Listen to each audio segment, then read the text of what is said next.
back, everybody, to Got This in Black, the show where we democratize fashion, highlight dope black creatives, and as we learn, we educate.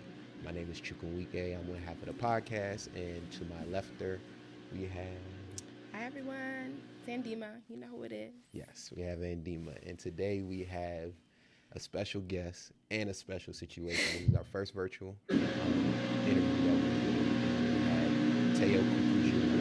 all the way coming from LA. He's a Nigerian-born, American-raised photographer. And we're gonna get into some stuff today. How you feeling today, Teo? Hey, appreciate that. My name's Tayo. I'm Nigerian raised or Nigerian born, American raised photographer, originally from New Jersey, and now currently living in Los Angeles. You know, it's a pleasure to be here as a guest on your first virtual episode. Looking forward to the conversation. Yeah, man, this is gonna be good. So, before we start, just want to let everybody know, just to make sure you like, comment, subscribe on our YouTube channel, on our Instagram and TikTok pages. We're on Spotify, we're on Apple Podcasts, and we're on Google Podcasts. So make sure you check us out. So, before we get started, as we always do on every episode, we talk about fits. So, we want to know what you have on today's title. So right now, I'm keeping it chill. This is a Saturday. Got a friend's hat right here. This is actually black owned and a Nigerian brand. So, you know, kind of a tribute to Malcolm X, I guess, for the big X, by Polymer Studios. And I'm keeping it cozy with the Nike stretch fit jumper. Saturday morning, I figured I'd wear something that kind of matched the skin, give a little glow. We're not going to talk about what I got on the bottom, just regular shorts.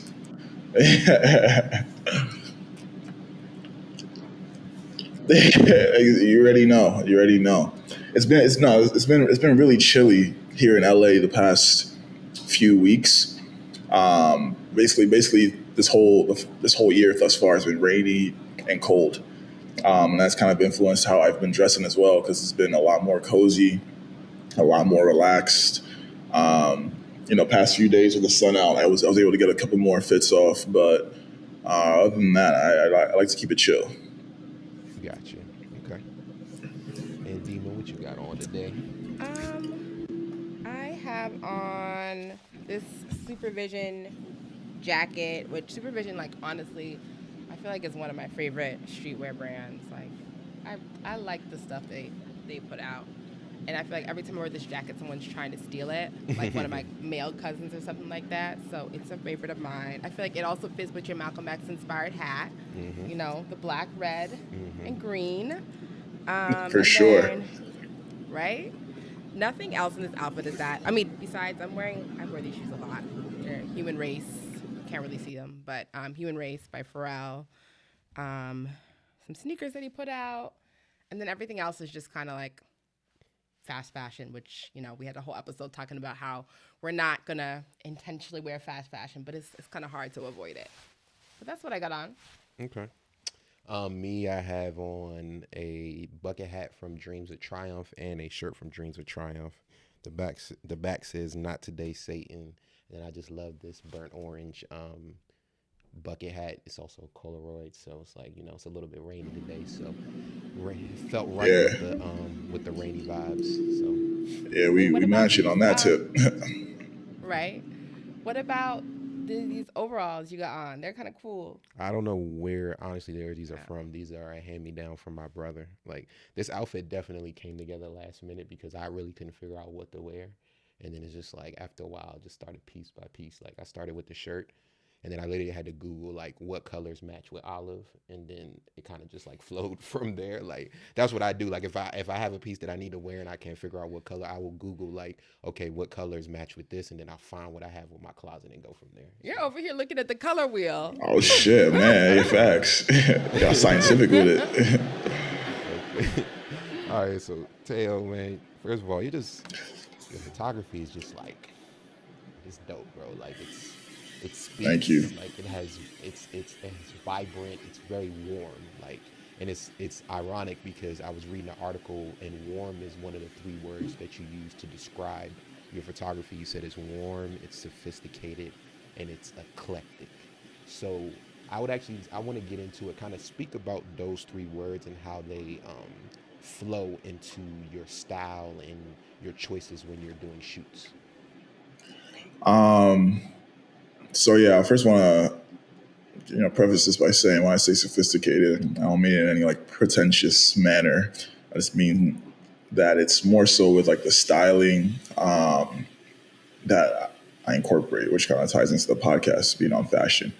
I it's no secret that I'm big into fashion. That's kind of what made me kind of delve into the realm of fashion photography.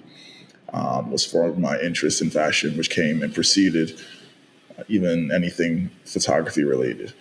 So when I say warm, sophisticated, and eclectic, the warm is really corresponding and correlates to the toning of my imagery. You have warm tones, you have cool tones. I started out shooting and photographing predominantly warmer toned skin. I think we could agree that black folks, melanized folks, have a warmer tone and nature and feel to their hues, with having undertones of orange and red. So that's the warmth that I try to bring out with my color grading, with styling, and it was also in the settings that I would photograph folks in.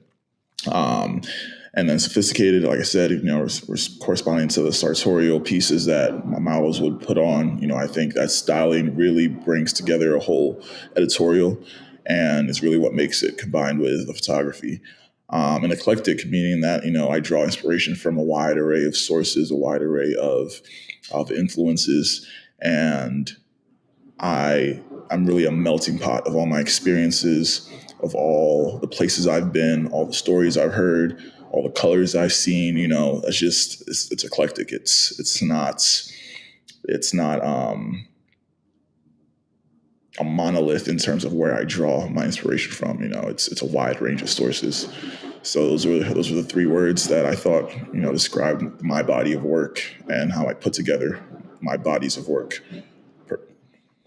Got you. And I think those three words are very accurate and very fitting. So, like you said, you do have a lot of different experiences because you have lived different places. So let's start back at the beginning.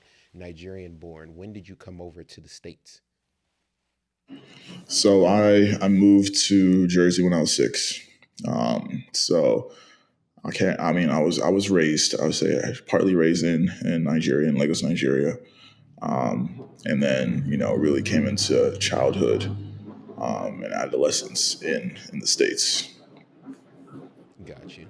And Demon, did you ever wish that you were born in Nigeria? Um, I wish that I was sent to. I wish I did like school in Nigeria at a point in time for like a short period of time, or I wish that I did youth service in Nigeria. Like those are the two things that Gotcha. I've always wanted to do. Yeah, I'm always a little bit jealous of the Nigerians that are actually born there. Like I wanted a little bit live there just to like. I feel like it's a little Listen, bit of a flex, like to say like you listen, were born yeah. and you had some years there. It wasn't always a flex though, man. I said this on the last podcast I was on, is that it's now cool to be African, to have that tie to that culture.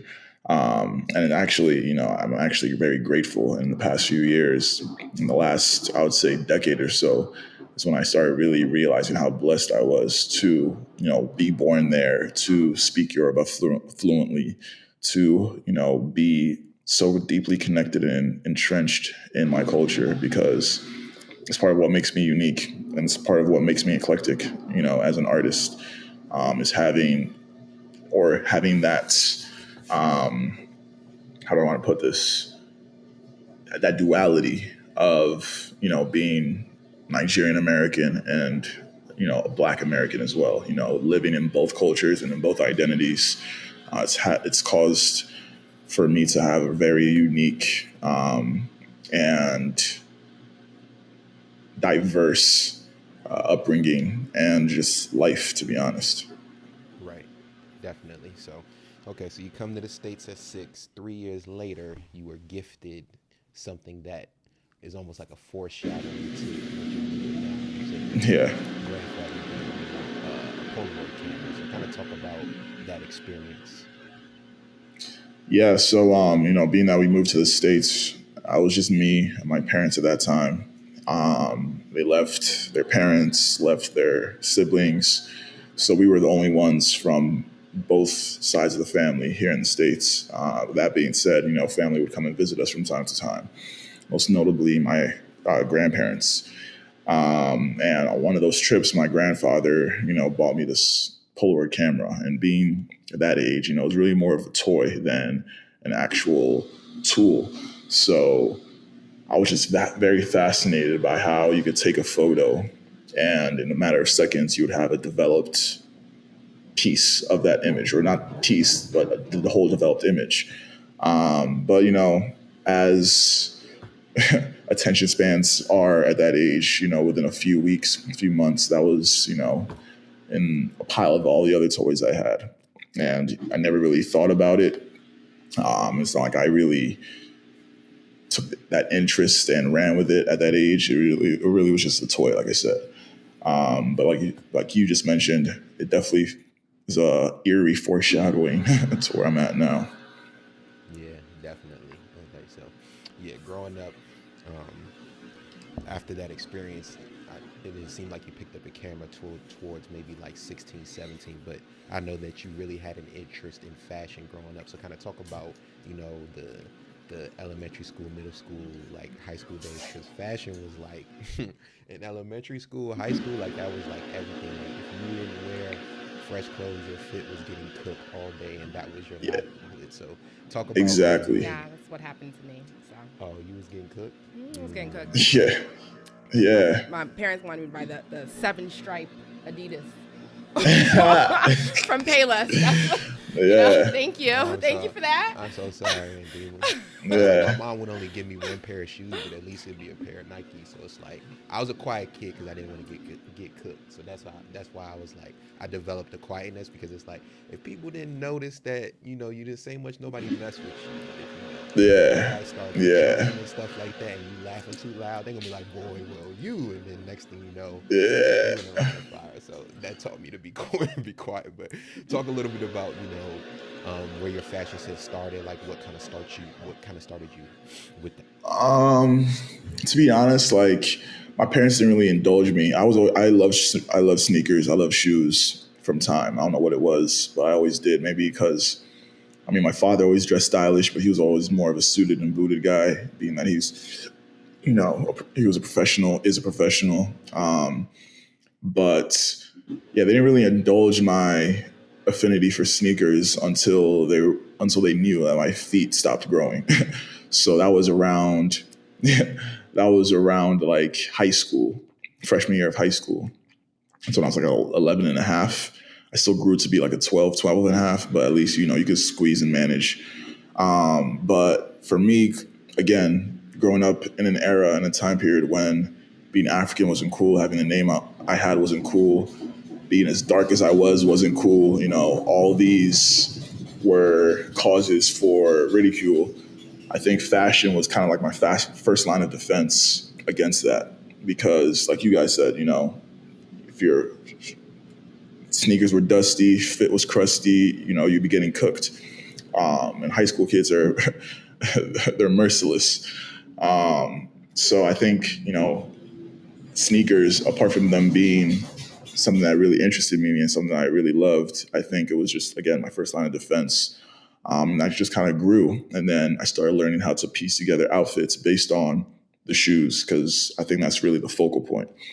And then my mindset over the years has changed regards to that. But back then for me, shoes were the focal point, and I was able to build not the craziest outfits, but piece together a tee to match the tones of the shoes. That was back when matching was matching heavily was stylish. If you had lime green on the shoes, you had like a lime green tee or lime green hat. You were just matching. But yeah, so that I was just having fun. It's how I was expressing myself. Kanye was huge for me, huge inspiration and influence in my life. Even up to today, as taboo as it might be to say now, just credit given where credit's due, and that whole 808s and Heartbreak, MBDTF era was just, I think, his influence on fashion is undisputed and indisputed, from the collabs he did with Louis, to the APC, like just his long history of collabs with amazing fashion brands and fashion houses. He was a big influence in my life, my creativity. And I remember like the Yeezys I got, but I'm rambling now. You get the point. You get the point. I just love sneakers. In high school, what's your most memorable sneaker cop? Like I said, the Yeezys. Yeah, I copped the Zen Gray, I think they were called. Glow in the dark Yeezys. And I remember like I didn't have that much to my name, but I remember blowing all of it on that pair. And I don't even have them anymore now, but I definitely snapped necks and gave me some cool points in high school for sure. Ted was being a little bit modest. He said, I'm just putting fists together, but he won the superlative best dressed in high school. So he was doing something. You figured out something over there, so. That's impressive. Tried. Let me just tell you.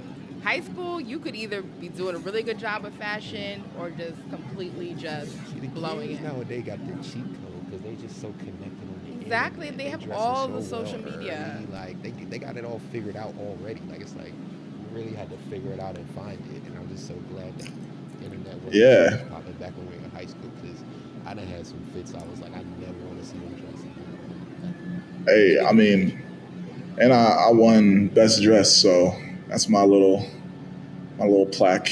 I still brag about that today. At my big age. Yes. Best dressed in high school. Yes. Hopefully, people wouldn't be like, you just peaked. Facts. All right, but speaking of best dress, I need to know, what was your worst fit?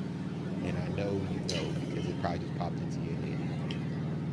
Honestly, the fit that they took my superlative photo in, I was wearing, like I look back at my fashion sense, and it's actually like incredulous that I won this award. But I was wearing like a gray cardigan with this purple and pink striped shirt. This is back also when like being preppy was like in, there was a wave of preppiness. So I was wearing, oh my goodness, I was wearing this gray cardigan with a purple and pink striped button down. That was my dad's actually, like one of his work shirts. So not even like it was like a work shirt with some regular khakis and some Sperry's. Yeah, atrocious. But I think that even shows the vision, the fact that you like went and you got that shirt from your dad. You're like, okay, I got this look in mind. And you went and you literally of your dad for that. That yeah. We didn't have a lot to work with back there. Like let's also think back to what fashion was in that era, and there just wasn't a whole lot. So if you were trying to do something with like facts, what we had to work with, which was the like ugliest trends, then it was a little something. Yeah, it's laughable. It's laughable. I say this often. The early 2000s is the dark age of fashion. Yeah. I never want to see that resurface ever, even though Gen Z is having a little bit of fun with They bringing back the peasant tops. But okay, cool. So when along the line did you pick back up the camera again from after that brief stint at 9 years old with the Polymer camera? Can you repeat that for a second, please? When did you pick back up the camera again Um, so I picked the camera. The first camera I ever had was my iPhone. So the first iPhone I had was the iPhone 5S, I think it was called. Either the 4 or the 5S, one of those. And it was my freshman year of college. So this was also, very elementary stages of Instagram when photos were all about like symmetry and people were just posting whatever they wanted, whether it was meals they were eating or like sunsets. But in any case, there was also this like big uprising of like crisp quality photography on Instagram, and I was always amazed at how people were getting like such sharp, detailed images because I knew my iPhone 5S wasn't doing that, but I still tried my best to replicate it with my iPhone. And then people started to catch on and were like, oh, like you have an eye, and again, this was just a hobby. I wasn't even thinking nowhere near the line of having this be a profession. Again, it was just a hobby.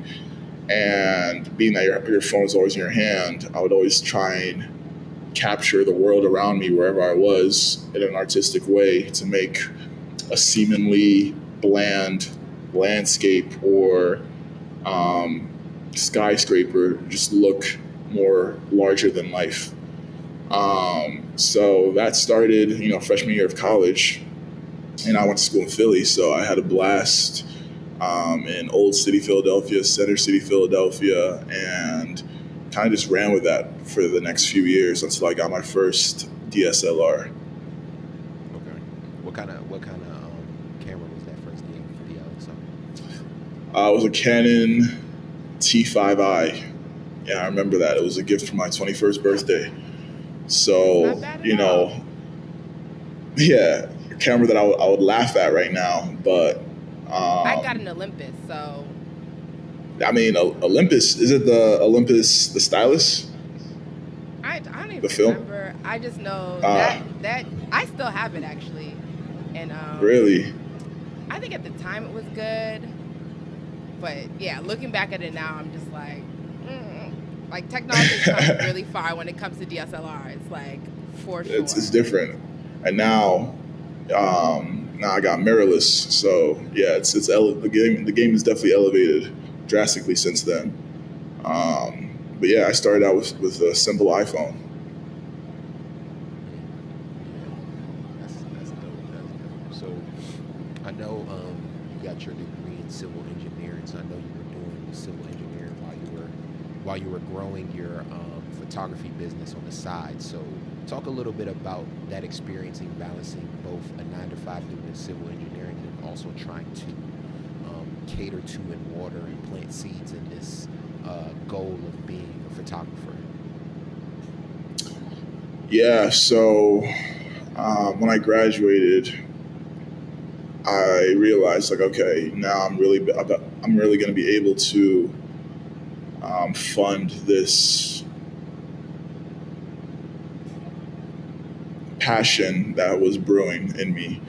I don't even know if it was really a passion back then. Yeah, I would definitely say it was. So from a hobby to a passion, I graduated. I was like, all right, now I can really put more time into my photography. Being that I was, a new hire and newly inducted into corporate America, I think the biggest thing for me was at first just maintaining my job and focusing on work. But all the free time I had, meaning weekends, every single weekend, I actually wrote down a goal at the start of 2017 that I wanted to shoot every single weekend. So, at the beginning of the year, that sounded so outlandish to me. And it was really like a reach of a goal for me to do that. But, I just really want to push myself. And I think that commitment, which didn't feel like work, it didn't feel like a chore or a task, it just felt like fun, and that commitment and that continual deposit, I would say that weekly deposit into shooting is what really helped me learn how to shoot. It's what really helped me craft and develop my own eye and my own aesthetic. And so what really just made me realize how much I loved the art. The fact that I did that for 52 weeks, and it didn't feel like work. It felt like a release. And that's what photography was when I was in school. It was a release from the coursework of civil engineering. When I joined the workforce, it was my release.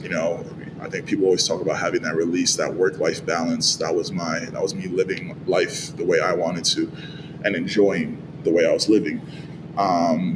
So every chance and every opportunity I would get, I would just be shooting.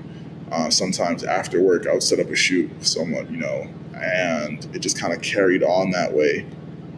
And when you put that much time and effort into something, things just start to happen and things start to progress, and and one thing led to another, and it just became a snowball effect.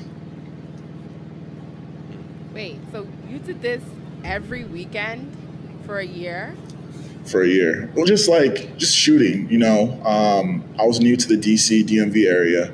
So when I said that I wanted to shoot every year, it meant I wanted to photograph someone or something every year, just to go out and just be shooting. It didn't have to be heavily conceptualized. Usually it was just a model, a location. But yeah, I would just be shooting every week, every weekend. And I did that. That was 2017. That was a major goal in 2017. And now I think that was the year when I really started getting my name out there and started getting my work as well. It's because I was getting my work out there. And a lot of the work that I did, was heavily rooted in fashion and was heavily stylized. I think I just was capturing my subjects. Most of them were heavily melanated in ways that people hadn't seen or weren't used to. And that's kind of what helped me cultivate my brand, cultivate my art, and again build my look. Yeah, this definitely has snowballed. It definitely has grown, and now you got some, I would say, classic shoots and classic photos definitely under your Thank belt. you. I know, Anita, you really love the Essence shoot. You kind of want to talk about some of his recent shoots. I mean, I know we're gonna get to plugging Tyle's social media and all that, but y'all go on his page. If you just literally just scroll down the feed, see the it greatness. is the most well-known Black stylish melanated folks out there. You got Michael B. Jordan, you got Megan Good, you got Tiana Taylor. The list goes on. I feel like we talked about the snowballing to where you are now, but I think folks want to hear how did that happen? What was the first shoot that you booked where you were just this is a big name and I have made it? What did that look like?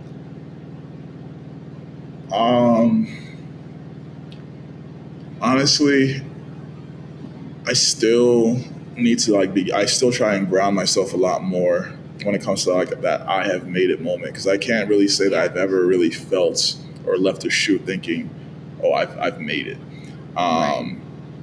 Actually, that's a lie. The first gig that I was okay, there was a shoot that let me know that I could really do this, that I could do this full time. But the made it shoot, I'm not sure I really have had that yet, The shoot that let me know that, okay, I can really do this and take this full time was when I was booked by Showtime to do key art for the show The Man Who Fell to Earth. Key art being, if you've ever seen a movie poster or a TV show poster or graphic that, for marketing, that's the key art. So it's usually out of home, meaning it's on billboards, it's on TV, it's on, it has placements outside of your home. in different cities and whatnot. And, this was late 2021. And I, at this point, this is actually a crazy story. Like, I was bidding on the job. My agent was bidding on this job for me. And I was like, in my mind, I had already written it off because those type of jobs, they only go to like big, well-known, established photographers who've been doing this. I've never done key art before. And to do that for a network like Showtime, it's huge. And it was shooting in London because the two main two lead actors and actress were British. So in my mind, I'm like, all right, am I going to get this? Mind you, my passport had been expired for some time and I hadn't renewed it. And long story short, I got the job, had to find a way to expedite my passport within 24 hours so that I would be able to even do the job.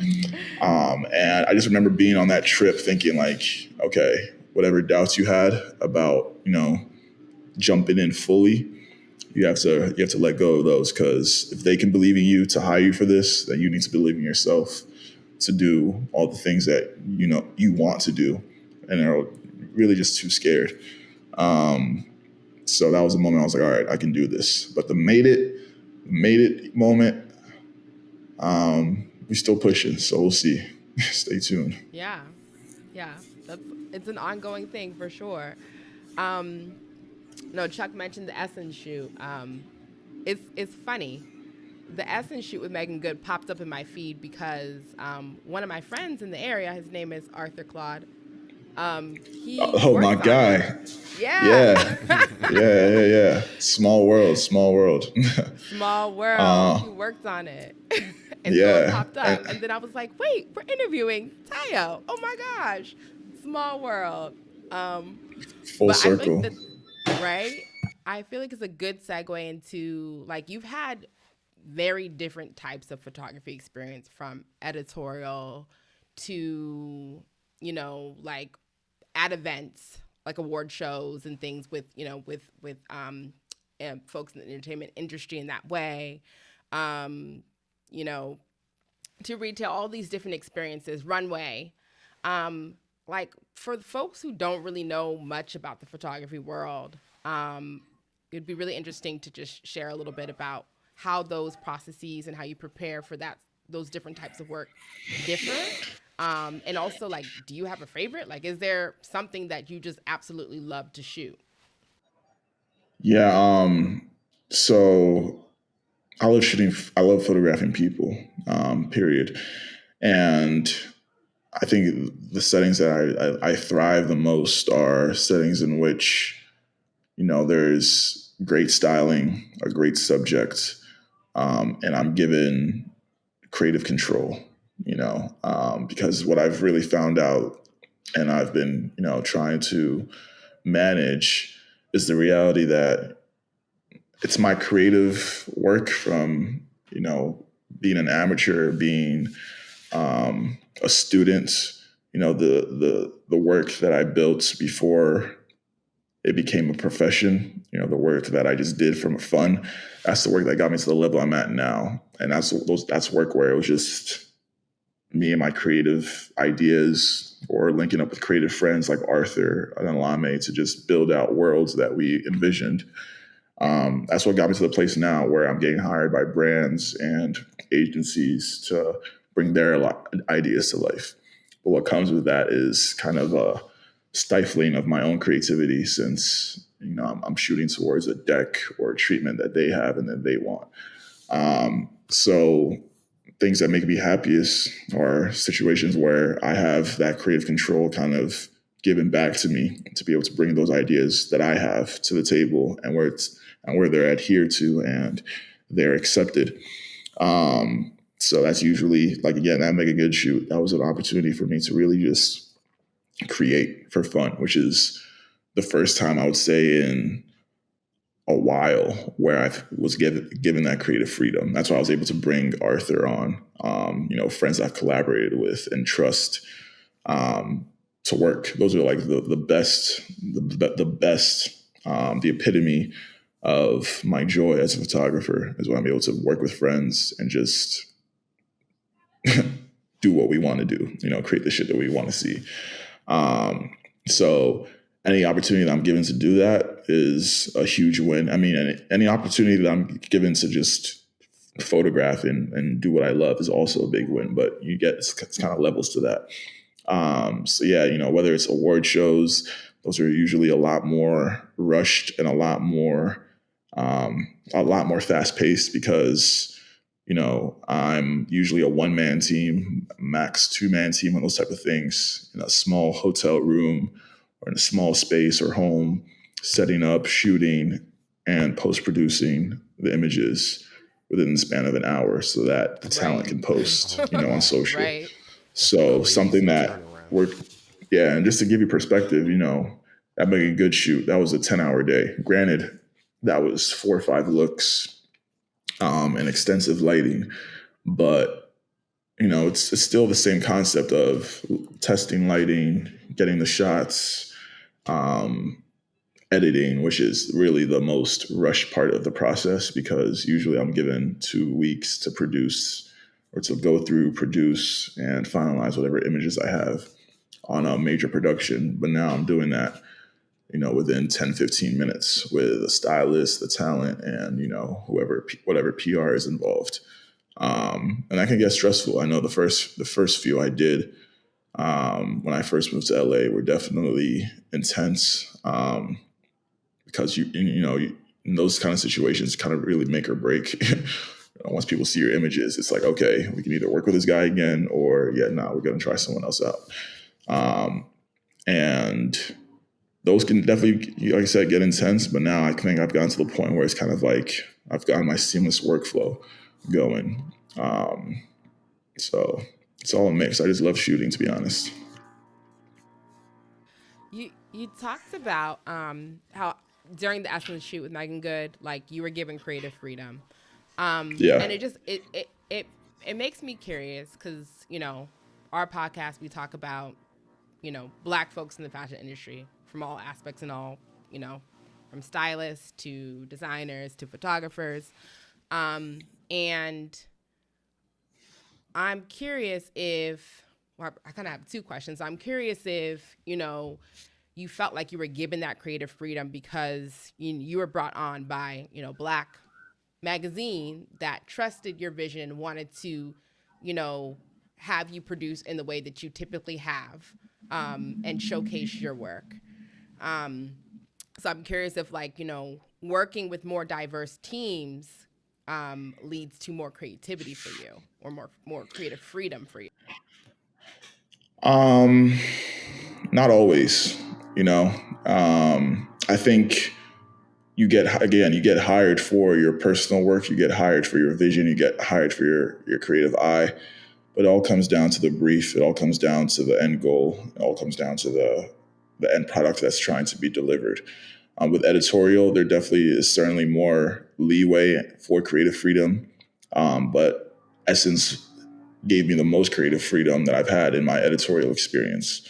There have been editorials where, it's the creative that's being limited because they want the images to look like this, even though my work looks like that. There have been editorials where it's the budget that's stifled the creativity because they can only afford this and they can only be in this kind of setting. And, this is what we need to do. This is what we have. But with Essence, luckily, all those mitigating factors were kind of, they weren't a factor in the whole shoot. And on top of that, I think it also was me realizing that I'm also realizing I have to advocate for myself a lot more, because there are times when, the brief might say one thing, but I have an idea of a vision that elevate the brief. And a lot of my ideas, they might sound wild, or they might sound unachievable, or someone might just not be able to picture it until they actually see it. And that was kind of what happened on set with Essence. It was a lot of experimental trial and error. And luckily, with the team that I had known, tried, tested, and true, we were able to do what we knew we were going to do. but yeah, Essence were great. I think also with the new leadership they have, they're also kind of pushing their comfort zone of what they do, and trying to elevate the brand and the visuals that they produce. So it's definitely exciting to be part of that shift. Yeah, that's amazing that you have the opportunity to do that. Yeah, Um, very. Quick question. What? Because you mentioned it twice. For those who don't know, what is a brief? A brief is basically just a deck stating, this is who we are, this is what we're trying to do, and this is why we're trying to do that. Yeah, so it's just basically a mission, a project statement. Okay. um, so obviously you're a photographer. Obviously you're Black. Um, hmm would you I say that think. you've seen? Would you say that you're seeing the photography industry become more diverse? Is there work to do? Have we done a good job? Has a good job been done in You diversifying know, the industry and giving other folks a shot? yeah, I think it's come. There've been great strides, and it's come a long way. Um, Again, the fact that someone like me is even stepping into this industry and there's space for me in the industry is huge, because there was a time when that would be unheard of. An untrained photographer who has not spent years assisting a major photographer just stepping onto the scene and doing some of the things that I've done. It's even the people I've worked with today still think that's like, it's quite astounding.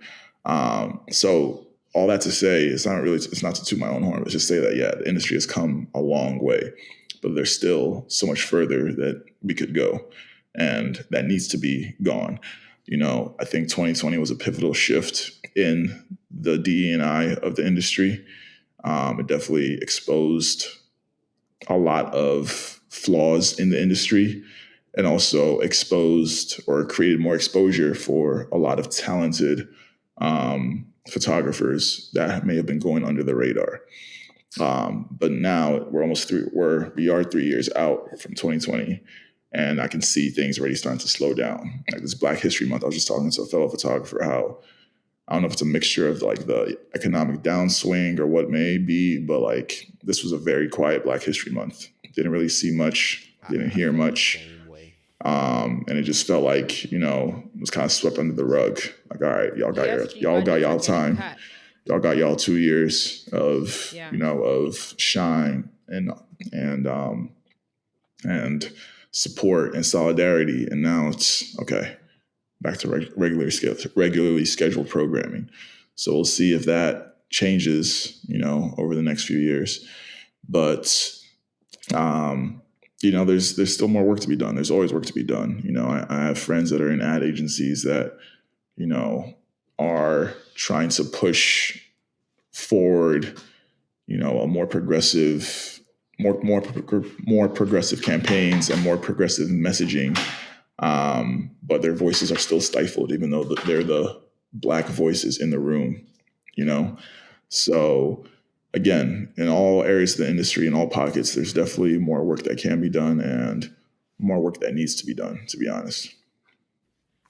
Yeah, that's a great, well, not a great point because it's really sad right now, but um, I work for a communications agency, and we do a lot of ESG, CSR type work, and we have a Mm-hmm. whole division that focuses on that. And what we've noticed is that there's a little bit of a downturn for sure in companies, larger companies, like asking folks to do that type of work. Yeah. And I'm nervous, to be honest. Like I'm a little nervous because this is the kind of work that has to be sustained for there to be an impact, a lasting impact. Facts. And if brands can't get behind, committing to this work for 10 years and then adding to that after the fact, like I'm a little nervous, but it's interesting to hear your perspective that's happening in your industry as well. It's wild. Yeah. Yeah. It's unfortunate, like you said. That's some of the most meaningful work that is done by companies and brands, but it's also the part of the firms and the establishments that gets the first budget cuts. Um, so, you know, we'll see. Time will tell. So, do you have a favorite shoot that you've done? Um, Honestly, I think that latest Essence piece is has taken the throne, for sure. Again, I was really, because I mean there have been times when I've gotten like some big opportunities and some big shoots that I quite frankly just wasn't thrilled with the end result because I knew that I could have done more. Again, going back to the stifled creativity, it's like knowing what you could have done, knowing what you would have done if you had all the resources, um, versus the end result. Not to say that the end result wasn't, you know, great work, but again, I think that's just the part of being an artist that gets frustrating at times is like knowing what more there could be done, what more you could have done. Um, but yeah, I think, this Megan Good shoot with Essence, it was just a melting pot of everything coming together perfectly. And it was a great feeling. Got you. So, just scrolling your page, you see like Giveon, Saweetie, Megan Good, Michael B. Jordan, Mhm. um, Issa Rae. So, do you have a dream shoot that you want to do? I have a couple. I definitely have a couple. Um, all right. Without being without being too on the nose, I think. I mean, if, whatever. Beyonce for sure. I know I would do. And I know we could do some crazy things together, for sure, like without a doubt. I also, more off the nose, I would love to work with Lakeith Stanfield. Like, I don't know why. I think he just has a great look, great aura, great vibe, and also, with like homage to the DMV, definitely would love to work with. Um, I don't know why I'm blanking on his name right now. Oh my goodness. I'm seeing a picture in Go his ahead, Doc. big Afro singer, moody singer, Brent Fayez. Duh. Oh, Oh, oh, really? Brent. Okay. Yeah. I just found out recently he was from the Y'all DMV. gotta edit that part out. Y'all gotta edit that part out and just go straight to the Brent Fayez. Hold on, I'm talking about. I'm over here. She talking about she just recently found out Brent Fayez was from the DMV. Excuse That's me. crazy. That's I never crazy. know where people are from, and The thing is, and then he's from the part of Maryland closest to I you. know he's Like, actually from like where, like really close to me. He's from Howard County, and I Wow. was that so is embarrassed when I looked it up. I crazy. was like, oh shit, Like I went to high Wow. school with him or something. right? Like, I looked up his high school too. I'm trying to remember what it is, but that's crazy. Okay, so Mad. man, so I know the photography life is definitely it's time consuming. It could definitely burn you out. Like I remember reading one of the articles when there's interviewing you, and you said you really had to prioritize your mental health and stuff like that. So what do you do to reset? What do you like to do outside of photography to tie out the person? Um, yeah. So, like I said, when I was in corporate, photography was a release from me, from my 9 to 5. And lately, I've been realizing that now that photography is my 9 to 9, it's like it's my life. I also need to find that release, in as much as I might love it, and as much as it might be my passion, my fire, all of that. And I found that release through reading. I found that release through really just things that better my self care. So I've been doing hot yoga religiously now for the past like 6 months. Um, that's really just helps me center myself. I love eating and trying out new food spots. I think being new to LA, that's one thing that's really kind of helped me learn the city and learn pockets of the city and learn how to get around is, by restaurant. And other than that, I'm also a big film and TV head. So I really just like to decompress by binging, and finding good quality TV, especially with the goals I have to also, get into directing. It's like I'm being a student while also enjoying, enjoying my time and enjoying myself.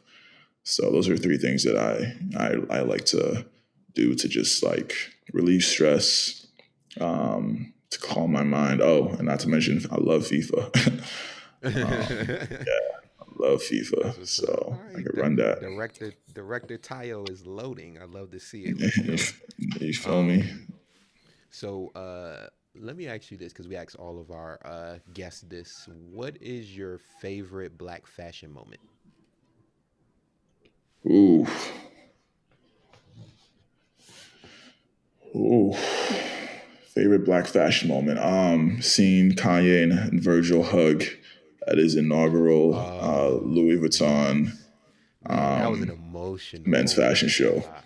That was crazy, crazy. Yeah, that. Especially with all like the turmoil that they had within their relationship. To see that, that was it was a beautiful sight for sure. Yeah. And just all the moments, all the years of Virgil being the head at Louis. It's insane Mm-hmm. what he's done there, how he's transcended fashion and streetwear, or high fashion and streetwear. It'll be a tale that's told for generations to come for sure. Facts, facts. Continue to rest in peace, Virgil. Continue to rest in peace. Amen. R.I.P. Okay, I wanna you wanna get into TV, or can we talk sneakers for a little Let's bit? let's let's let's talk sneakers. All right, Sure. Kyle, you are a sneakerhead, so I have to ask. I want to know, what are your, I'm not gonna say top. What are your five favorite sneakers?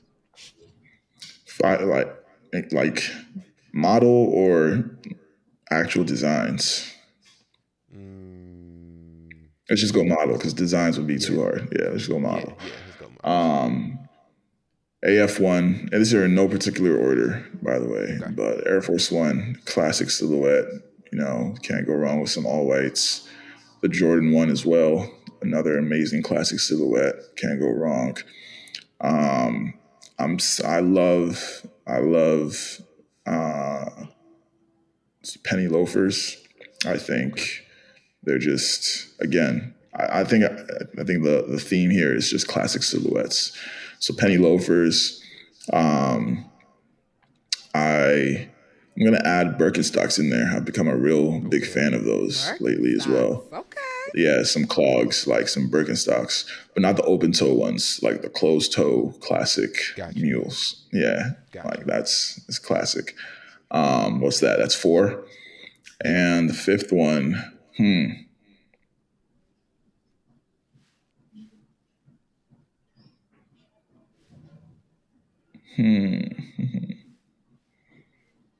Jordan 4. Yeah. Jordan 4. That's good. I Yeah. like that. I So, like that. you got a mix of the dressy, the casual, and the casual dressy. Got you. Is there a sneaker that you feel like is super underrated that people just sleep on? um Actually, I take away the Jordan 4 and I'm gonna add the Margiela trainer in there. Okay. That's fire. A sneaker that's slept on though. Hmm. That's a good one.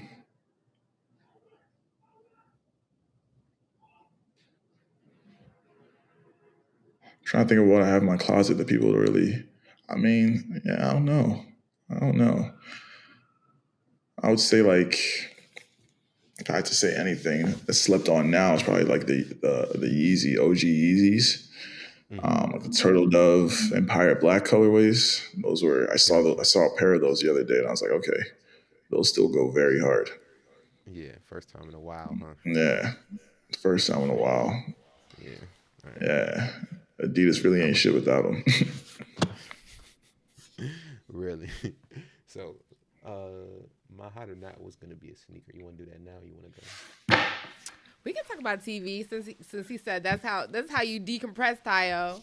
Yeah, Have you watched Swarm? of course, binge that. Donald Glover is a genius, and I'm so happy that he's, taking that path of being a director now. Yeah. We talked a little bit about Swarm during our last episode, and I hadn't watched it then. So, but Yeah. What are your thoughts? Well, I think I'm obsessed. And the reason why is, so I love thrillers. I love thrillers and I love fashion. And like what they have done has combined those two things that I love so much together. With like an homage to just like Black woman. And so there was a quote that was floating around that Janine Neighbors, who worked on this with Donald Glover, said this was a love story to Black women. And on that, like watching episode 1 and 2, I was like, I'm not really feeling that. Like, this is given trauma. Yeah, heavy. But heavy, yes. But like as I continued to watch it, and see the different types of Black women who were depicted in the series, that's when I was like, oh, I get it. Because we just... What were the different types you saw? Swarm is... So I think it is definitely a love letter to Black women. And... Okay, so let's start with the main two characters. Man, I'm gonna forget their names. Damn, Ty, you know their names. We could just divert that if you want. Okay, old girl, old girl, played by Chloe. So I feel like she's your typical like fashionable queen who's doing her thing, trying to make it an industry. I can relate to that character.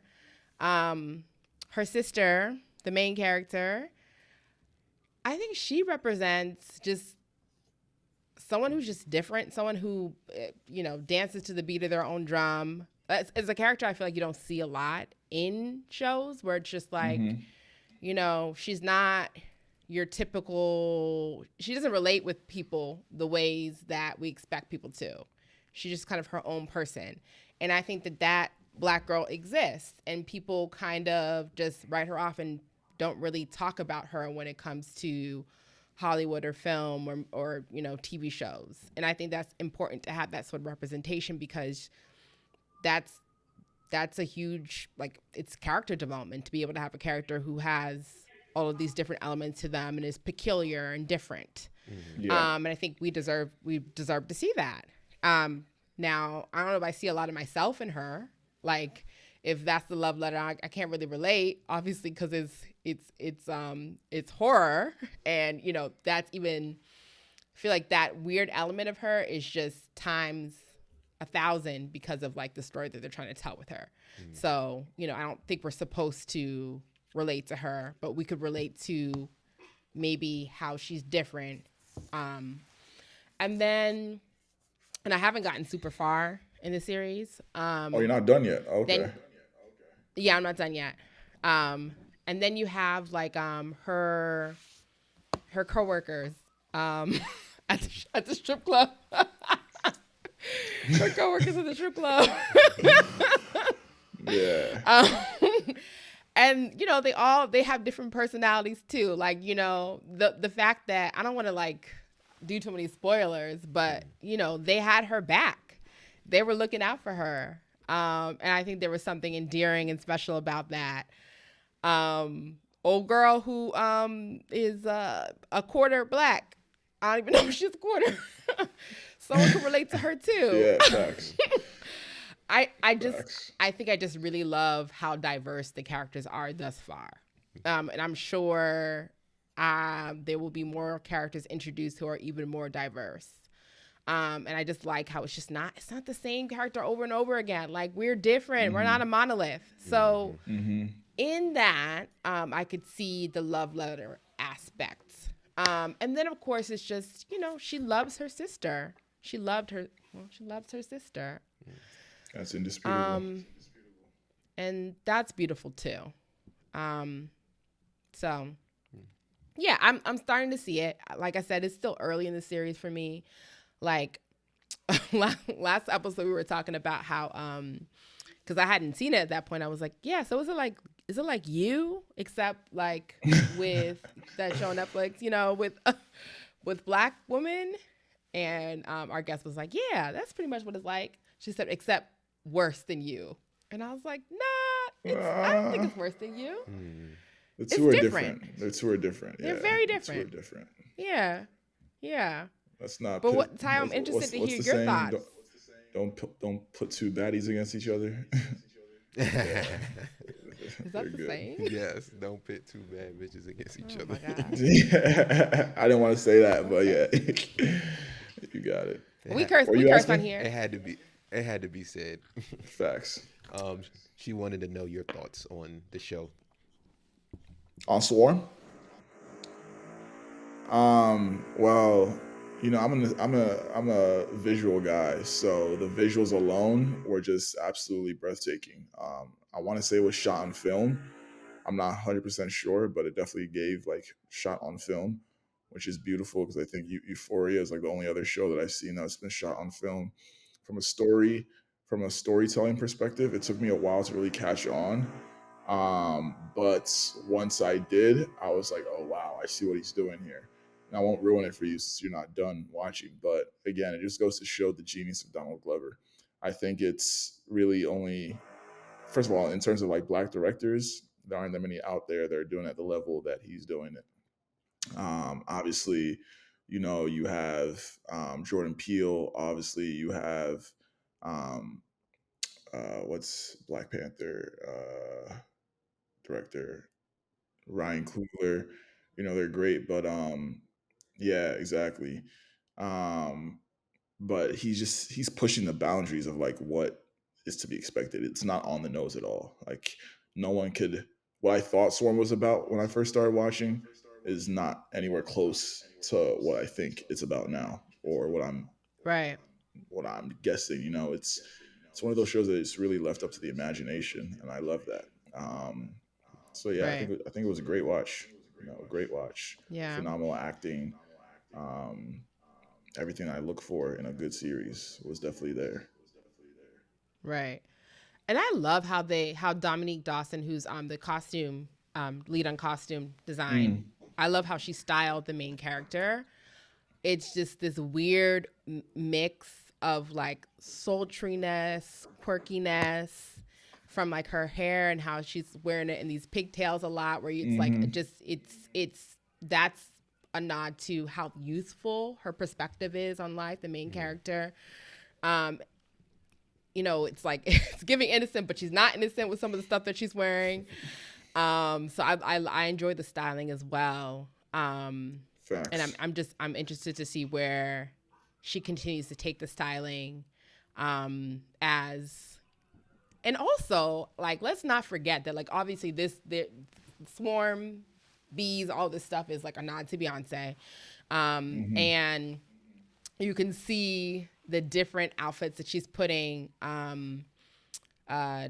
What's the name of the main? Nija. How could I forget that? You can see the different outfits and like the nods to different outfits Beyonce has worn as well. So that must have been extremely fun to style. Like you can tell she's having fun with it. And so that's fun to see too. And you're so right about the cinematography of it too. Like it is a lot of fun when you get to see Black people lit and shot in the ways that they deserve to be lit and shot on TV. Like that, it really is breathtaking cinematography. So, yeah. Most definitely. Go watch Swarm, people. Yes, go watch Swarm, people. I'm not people. I don't watch TV too much, so this is Andima's segment. I don't know. I think ever since Episcopal, I just stopped watching TV. Like it just got me out of the habit. So maybe one day. Don't worry, Andima has a long list of shows that I need to catch up on. Honorable mention goes to Real Housewives of Atlanta. New season is coming out. It looks absolutely juicy. You got that. Next. Whatever. It looks juicy. It looks juicy. The Real Housewives girls trip with Portia and Candace going at it. That is also just looks very entertaining to me, but I'm not trying to get Peacock, so I don't know how to watch it. Somebody give me a login. Yeah, drop that in the comments. Drop your login in the comments. All right, before we let you go, let's do some hot or nots real quick. Okay. I sent you 3 links to sneakers. Yeah. I sent you links to. So the first one I want to do is Kith recently had a 3-way collab, which I believe is the first of its type. It's between Kith, Adidas, and Clarks. It comes in 3 colorways. What interesting combination. That's a big knot. Big knot for you? Nah. See, I think it just goes back into.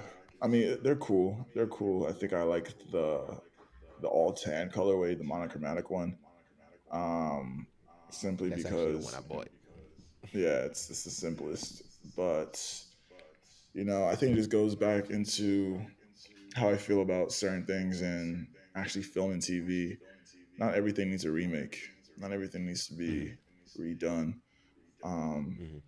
And I personally have my own thoughts on Kith and Ronnie that won't be shared on this podcast. But yeah, those are just not a knot. Those are just a knot for me. I like the Sambas. Yeah. It's like, for me, it's when it comes to remakes, when it comes to, a remix, I like to compare the two. And if I'm going to go with the original, if you can't do it better, then you should let it be. Feel me? Gotcha. That's how I feel, at least. Yeah, see, it's definitely not better than the original to me. I think I appreciated it more when I watched that interview they did when they just talked about the process. I'm a big process person, so once I kind of learned about the process and the work that went into it, I think I just start to appreciate stuff more. And then I ended up just buying the all tan one last minute because I wanted a neutral color sneaker anyway. And so I was like, all right, it kind of makes Those sense. are clean, though. Those are clean. Is it clean? What do you think, hot or not on those sneakers? When I first saw them, I hated them. Hate's a strong word. Hate's a strong word. Yeah, I did. No, yeah, it's the word I had at first. I was just like, what's happening here? It was a lot. But I think when I zoomed in, and maybe this is going to the process, I didn't see the video, and knowing that Clark makes good quality shoes, like it's the all the ugly shoes always be the shoes that Hey, don't go on Clark's like that. Clark got some sneakers, okay? Don't be doing that. Okay, You got some nice. I have some Wallabies. Honestly, that might have been another silhouette that's like crazy. Wallabies. Take me back to high school. And it takes us back to high school. So like the reaction is I'm being taken back to high school, and it is not a pleasant experience that I'm being taken back to. So that's where that's coming from. That's where the hate is coming from, because I saw that. But what I do know is that they're really well-made shoes. Clarks are really well-made shoes, and there's a reason why they wanted us to like buy shoes like that. They had a list that they gave us basically of like shoes they recommended we get. And my parents were like, "Why are we buying these shoes for this crazy amount of money?" We ain't getting none of them joints. My mom said, "We going to Payless. You gonna wear these these dress shoes? And gonna make them work." And that's making me curious. And I also just one of my favorite staple colors is like an olive green or a green or deep green. And so that's why I'm intrigued. Gotcha. I feel like I would have to see them in person. So you will soon. Well, not the green ones though, but the tan ones. I'll make sure I wear those on the podcast. See. Okay, the next one is the Off-White Air Force One She collab. So this was I think one that he did specifically for Rasheed Wallace that just kind of came out. So I wanted to See if you were hot or not on that one, both of you guys. Mm, Look at me. That's a big knot. Yeah, it was a not for me, oh but my That's a God. big knot. it's Yeah. so bulky. It like look so It's a heavy and big. bulky, like What's happening here? because it's a nod to Rasheed Wallace just because Rasheed Wallace you literally used to hoop in high top Air Force Ones, which I don't know how in the world he did that, but How he was giving people buckets. Like crazy, that's crazy to me to hoop in crazy. high Air Force Ones. So I understand it, but these they're way too chunky. I don't know the turf that he added at the bottom. I didn't like so. For me, these are a nod as well too. Yeah, it's what's happening on the bottom that I'm not the biggest fan of.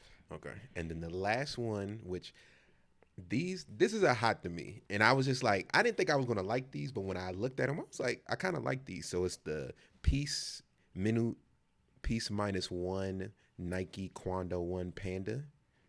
You would like these. I don't know why, but I like these joints. So like Like, they're cool, but they're just like I actually like the design, but not for my closet. It just would not gotcha. bode well with the pieces I have. Um, but design wise, I looked at them like, oh, these are dope. Like I said audibly, those are dope. Okay. Yeah, Okay. you sent me the Union Oh Jordans that are also yes, redropping. Those are definitely hot. I don't even know what they look like yet, but I know they're gonna be yes. hot. Those are. I'm Um, looking for because I missed the first drop, so I definitely want to get those when they come back yeah. around. And the guy from Union put out a statement was like, we can't confirm or deny. I'm like, okay, so they coming out So they basically. can Like, exactly. yeah. So Um, nah, but yeah, I actually the first pair of ones they dropped, I got both of them, and now I don't even have either one of them. So I'm looking to oh dang, yeah. recop All right, and so yeah, actually stock these. okay. And then the last one, it looks like Salehi's dropping the slide versions of his collab with Crocs. Crocs. I was blanking. Hmm. So are you Really, team slides? Yeah. Are you I team am. slides or team clogs? I'm definitely Team Salehi. I need to see what these slides look like though. I'm hoping that because people are trying to get the slides, I can get some more Crocs. The slides are um I just don't love them as much as the Crocs. I think they're still I'm they're looking. still Yeah, I'm they looking still at them look right cool. now. They are Yeah. definitely fire. Yeah, Yeah, they they definitely. look cool I But for are I sure. you have the are you are you clogs. are you I'm team definitely team slides slides. or I'm team? definitely team slides over these. For these, I'm team Okay. slides. Because Your I team had the slides? clogs, and then I was like, you know what? I'm not really feeling these as much as I thought. I think the Really? hype got to me a little bit. But these slides, I would definitely keep. The thing with me is like I get tired of my stuff very quickly. So I Right. see it Got just you. catching dust. I'm gonna flip it to get something else, or just Mm-hmm. flip it for the bread. To be honest, but Got these, you. Right. yeah, I like Okay. these. You team slides or team clogs, and Demon? I think I'm team clogs, but like I want the slides. I would get one pair of the slides, but I like I like the functionality of like having a full shoe on my foot. Mm-hmm. Got you. Yeah. That's Yeah. what I, I I might think be you cut leaning out. I think towards you cut team. out for a second there, but yeah, I said Ty, I said I like the functionality of having a full covering on my foot. yeah. So that's the thing. Like with Burks, I'm team clogs. It depends on Got you. depends on the silhouette for real. Right. Got you. So I think yeah, Okay. if it's All right. if it's rubber, it's definitely meant to be slides. I think. Cool. Got you. Okay. I got you. All right. So last question I'll ask as we closing out, and we want to definitely thank you for coming on. Is who would you suggest somebody you think should be on this podcast? Um. Hmm.